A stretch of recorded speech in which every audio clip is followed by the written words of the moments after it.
دوستو کیا آپ جانتے ہیں کہ خانہ کعبہ کے غلاف کی قیمت کتنی ہے اور یہ بنتا کیسے ہے؟ تو دوستو خانہ کعبہ کی ایک فیکٹری میں درجنوں کاریگر مل کر خانہ کعبہ کے لیے کالے کپڑے کا غلاف تیار کرتے ہیں،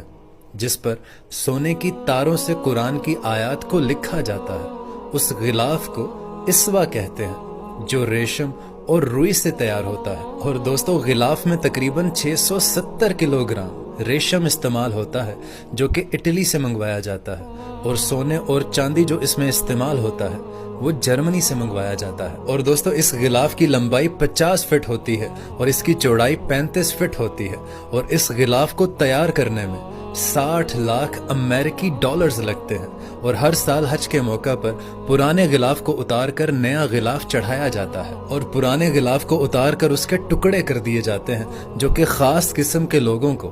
تبرک کے طور پر دیے جاتے ہیں۔